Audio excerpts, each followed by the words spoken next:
Everyone, क्या आप भी इंग्लिश वर्ड से परेशान हैं? क्या आप भी जब इंग्लिश में कुछ पढ़ने बैठते हैं तो इंग्लिश से ज़्यादा इंग्लिश के वर्ड्स आपको परेशान करते हैं? क्या आपको भी बार बार इंग्लिश वर्ड्स ढूंढने के लिए डिक्शनरी का यूज़ करना पड़ता है? तो ये वीडियो आपके लिए है। आज के इस वीडियो में मैं प्रीति मौर्य आपको कुछ ऐसे ही इंग्लिश वर्ड सिखाने वाली हूँ जिससे आपको बार बार इंग्लिश वर्ड ढूंढने के लिए डिक्शनरी का यूज़ नहीं करना पड़ेगा और उसे आप मनचाहे तरीके से यूज़ कर पाएंगे और सेंटेंसेस भी बना पाएंगे। तो चलिए स्टार्ट करते हैं। डिस का मतलब होता है नॉट। तो चलिए डिस प्रीफिक्स को हम अपने रूट वर्ड में लगा के देखते हैं और ये समझने की कोशिश करते हैं कि डिस कैसे हमारे रूट वर्ड को चेंज करता है। तो इसमें पहला वर्ड है हमारा disease. Dis means not, ease means सहजता, किसी काम को करने की। तो डिसीज को हम क्या लिख सकते हैं? Not in ease. मतलब कोई चीज अगर ईज में ना हो तो उसे हम डिसीज कहते हैं। मतलब किसी काम को करने की अगर सहजता ना हो तो उसे हम डिसीज कहते हैं। इसको हम एक सेंटेंस फॉर्म करके भी समझ सकते हैं। I have a chronic disease, मतलब मुझे एक बहुत ही गंभीर बीमारी है। नेक्स्ट वर्ड है हमारा डिसलोकेट। डिसलोकेट, डिस प्रीफिक्स और लोकेट रूट वर्ड से बना है। इसमें डिसलोकेट मतलब नॉट इन प्रॉपर लोकेशन, मतलब कोई चीज अगर अपनी प्रॉपर जगह पे नहीं है तो उसे हम डिसलोकेट कहेंगे, डिसलोकेट करना कहेंगे। तो इसे हम ऐसे ही समझ सकते हैं, किसी चीज को उसके अपने प्रॉपर स्थान से हटा देने को हम डिसलोकेट करना कहते हैं। ये एक वर्ब की तरह यूज होगा। अब इसे हम ऐसे समझ सकते हैं, I have dislocated my furniture, मतलब मैंने अपने फर्नीचर को उसकी अपनी जगह से हटा दिया। नेक्स्ट वर्ड है डिसइंफेक्ट। इसमें डिस आपका प्रीफिक्स है, इनफेक्ट आपका रूट वर्ड है। डिसइंफेक्ट का मतलब क्या हुआ?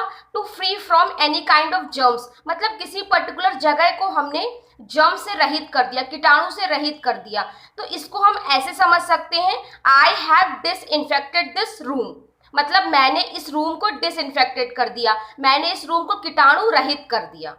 ओके।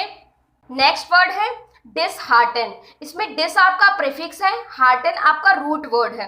तो डिसहार्टन का मतलब हुआ किसी का दिल तोड़ देना, किसी को निराश कर देना। तो इसे हम ऐसे समझ सकते हैं, डोंट डिसहार्टन अदर्स, मतलब किसी का दिल नहीं दुखाना चाहिए। नेक्स्ट वर्ड है डिसेबिलिटी। डिस इसमें आपका प्रीफिक्स है, एबिलिटी इसमें आपका रूट वर्ड है। इसे हम ऐसे समझ सकते हैं, जिसके अंदर एबिलिटी ना हो उसे हम डिसेबिलिटी कहते हैं। इसे हम अक्षमता और हैंडीकैप भी कह सकते हैं। इसे चलिए हम एक सेंटेंस से समझते हैं, Ram is suffering from mental disability, मतलब राम जो है वो मानसिक अक्षमता से जूझ रहा है। ओमनी, ओमनी का मतलब होता है ऑल। सब में सर्वश्रेष्ठ व्यक्ति को दर्शाने के लिए हम ओमनी वर्ड का यूज करते हैं। तो चलिए ओमनी को हम अपने रूट वर्ड में लगाते हैं और ये समझने की कोशिश करते हैं कि ओमनी हमारे रूट वर्ड को कैसे चेंज करता है। तो इसमें पहला वर्ड है आपका ओमनीपोटेंट। ओमनी का मतलब हो गया ऑल, पोटेंट मीन्स हो गया जिसके पास पावर हो, जिसके पास शक्ति हो। तो ओमनीपोटेंट का मतलब क्या हो गया? जिसके पास बहुत ही ज्यादा पावर हो। तो इसे हम हिंदी में समझ सकते हैं सर्वशक्तिमान, मतलब अ person who is having unlimited power, जिसके पास बहुत ज्यादा पावर हो, सर्वशक्तिमान। तो लॉर्ड कृष्णा इज ओमनीपोटेंट, मतलब भगवान कृष्ण सर्वशक्तिमान हैं। नेक्स्ट वर्ड है omniscient. Omni means all, scient means यहाँ ऐसे समझ सकते हैं जिसे नॉलेज हो, जिसे कुछ चीज पता हो। तो ओमनीसाइंट का मतलब हो गया सर्वज्ञाता, means a person who is infinitely wise, एक ऐसा व्यक्ति जिसे सब कुछ पता हो। तो इसे हम ऐसे समझ सकते हैं, the creator of this universe is ओमनीसाइंट, मतलब इस पूरे के पूरे ब्रह्मांड का जो निर्माता है उसे सब कुछ पता है। ठीक। नेक्स्ट वर्ड है आपका omni present. Omni means all, present means जो हर जगह है। ओमनी प्रेजेंट का मतलब हो गया जो सब जगह है, सब जगह जो प्रेजेंट है। उसे हम एक और वर्ड से कह सकते हैं यूबिक्यूटस। इसका मतलब भी होता है a person, a thing that is present everywhere, मतलब एक ऐसा व्यक्ति, एक ऐसी चीज जो हर जगह प्रेजेंट हो। तो उसे हम कहते हैं ओमनी प्रेजेंट। तो इसे हम एक सेंटेंस की मदद से कैसे समझ सकते हैं, गॉड इज ओमनी प्रेजेंट, मतलब भगवान हमारे हर जगह प्रेजेंट है। नेक्स्ट वर्ड है ओमनीवोरस, मतलब feeding on both plants and animals, मतलब ऐसे जानवर और ऐसे व्यक्ति जो कि पेड़ पौधे और जानवर दोनों को खाते हैं, उसे हम ऑमनीवोरस कह सकते हैं, जिसे हम सर्वाहारी भी कहते हैं। तो हमारे स्क्वायरल्स, हमारे बियर्स और हमारे चिंपैंजी और भी बहुत से जानवर जो होते हैं वो हमारे ऑमनीवोरस होते हैं। इसे हम सेंटेंस की मदद से ऐसे समझ सकते हैं, स्क्वायरल इज ऑमनीवोरस, मतलब गिलहरी सर्वाहारी है।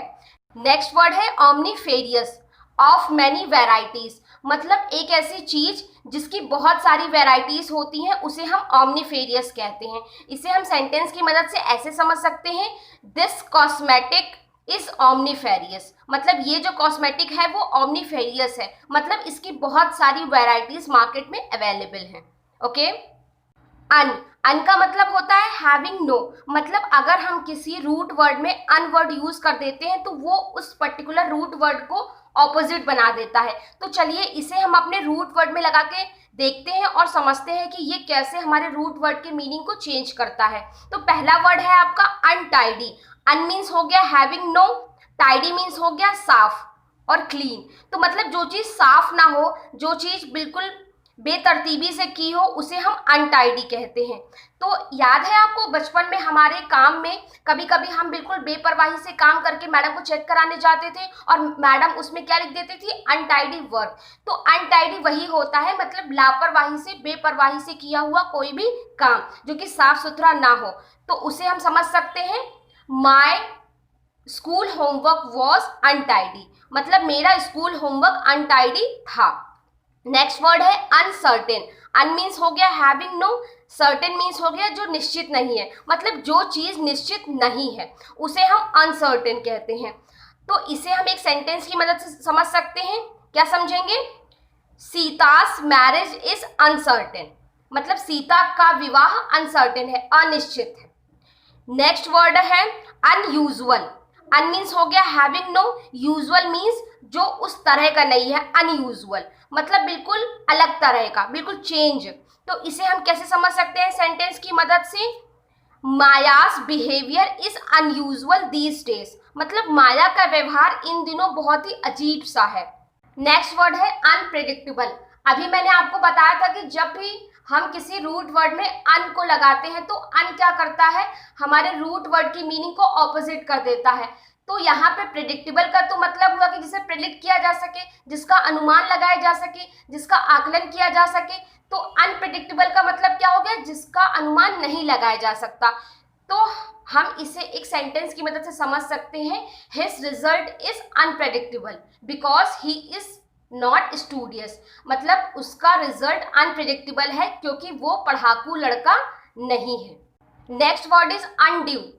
तो अन लगा के तो ऑपोजिट मीन्स हो जाता है, ड्यू का मतलब हो गया जिसको हमें देना है, और वो चीज हमने अगर नहीं दी है तो उसे हम अनड्यू लगा के यूज कर सकते हैं। तो इसे हम सेंटेंस की मदद से कैसे समझ सकते हैं, माई इलेक्ट्रिसिटी बिल इज अनड्यू, मतलब मेरा इलेक्ट्रिसिटी बिल अभी देना है, अभी वो सबमिट नहीं हुआ है। आई होप आज का वीडियो आपको पसंद आया होगा। आज के इस वीडियो में मैंने आपको इंग्लिश वर्ड्स कुछ इस तरह से सिखाए कि आज के बाद कभी भी इंग्लिश वर्ड्स की मीनिंग ढूंढने के लिए आपको डिक्शनरी का यूज़ नहीं करना पड़ेगा। तो अगर आप वाकई में चाहते हैं कि और भी लोग इसका फ़ायदा उठा सकें तो प्लीज़ अपने व्हाट्सएप पे जाइए और वहाँ से और भी लोगों को ये वीडियो शेयर कीजिए। अगर आप हमारे चैनल पे नए हैं तो प्लीज़ हमारे चैनल को सब्सक्राइब कर लीजिए और उसके बगल में जो बेल आइकन है उसे भी प्रेस कर लीजिए। बेल आइकन प्रेस करने से क्या होगा, मेरी नई वीडियोस के नोटिफिकेशन आपको पहले मिल जाएंगे। और इसी तरह अपना प्यार और सपोर्ट दिखाते हुए इंटरेस्टिंग वीडियोस पाने के लिए प्लीज़ हमारे साथ जुड़े रहिए। आज के लिए इतना ही। Thank you, bye bye.